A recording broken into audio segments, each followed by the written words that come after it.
আপুনি আপোনাৰ হোষ্টেল জীৱন কেতিয়াবা পাইছিলে? মনত আছেনে সেই হোষ্টেলৰ সেই সোণোৱালী শৈশৱৰ কথা? বা আপুনি ছাত্ৰ নেকি? যদি আপুনি ছাত্ৰ, যদি আপুনি হোষ্টেলত যদি থাকি পোৱা নাই, তেতিয়াহ'লে আপুনি আপোনাৰ প্ৰকৃত জ্ঞান অৰ্জন কৰিবলৈ সক্ষম হোৱা নাই। মই এই কথা এনেই কোৱা নাই। মই বহুদিন পিছত হোষ্টেলৰ আমেজ লৈ আছোঁ।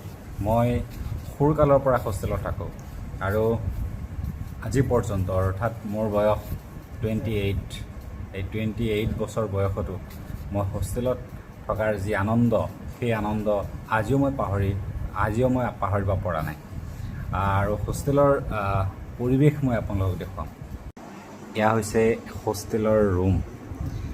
এই ৰুমতেই যিসকল ছাত্ৰ ছাত্ৰী থাকে, অৰ্থাৎ ছাত্ৰী আৱাসত ছাত্ৰ থাকে, ছাত্ৰাবাসত ছাত্ৰসকল থাকে।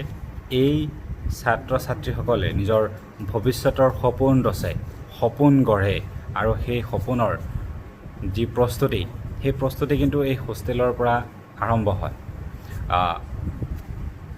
স্কুলৰ পৰা যিসকলে ঘৰ যায়, ঘৰৰ পৰা যিসকলে স্কুলত আহে, তেখেতসকলে সপোন ৰচে, কিন্তু হোষ্টেলৰ আমেজটোৱেই সুকীয়া।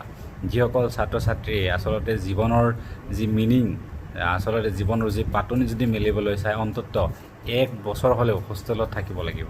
হোষ্টেলত থাকিলে এটা বস্তু শিকে, সেয়া হৈছে মেনাৰ। মেনাৰ কি বস্তু? ডিচিপ্লিন শিকে। কেনেকৈ থাকিব লাগে, কেনেকৈ কথা ক'ব লাগে, আচৰণ শিকে, ভাষা শিকে, ব্যৱহাৰ শিকে, সকলো শিকে।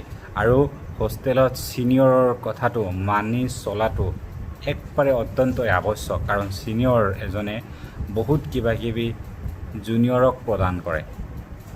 মই যেতিয়া বিভিন্ন হোষ্টেলত থাকিছিলোঁ, ঘৰৰ পৰা গৈছোঁ, গাঁৱলীয়া পৰিৱেশৰ পৰা হোষ্টেলত গৈছোঁ। ইমান নাজানো, অলপ বুৰ্বক টাইপ আছিলোঁ। গতিকে সেই সময়ত মোৰ বিভিন্ন ভুল হৈছিল আৰু হায়েষ্ট ছিনিয়ৰৰ মাৰ খাইছিলোঁ, কোব খাইছিলোঁ মই। মোৰ লগত ছিনিয়ৰৰ লগত লাগিছিলেই। মোৰ ওপৰত তেখেতসকলে কোন হয়, তেখেতসকলে মানে হেৰি কৰিবৰ কাৰণে, টৰ্চাৰ কৰিবৰ কাৰণে মই সেনেদৰে গ্ৰহণ কৰিছিলোঁ। কিন্তু নহয়, যেতিয়া মই আলু হৈ গ'লোঁ না, তেতিয়া গম পালোঁ নহয়, অলপ বেলেগ। হোষ্টেলৰ লাইফটোৱেই সুকীয়া। গতিকে আপুনি যদি হোষ্টেলত থাকি পোৱা নাই, তেতিয়াহ'লে হোষ্টেলৰ কি পৰিৱেশ আপুনি গম নাপাব। আপুনি 3 Idiots মুভিটো কেতিয়াবা পৰিলক্ষিত কৰিছেনে? 3 Idiots মুভিত কিন্তু হোষ্টেলৰ আমেজটো দিয়া হৈছে। গতিকে হোষ্টেলত এবাৰ ল'ৰা ছোৱালীসকলক ৰাখিব, যিসকল বুৰ্বক ল'ৰা ছোৱালী থাকে, সেই বুৰ্বক ল'ৰা ছোৱালীও এটা সময়ত চতুৰ হৈ যায়।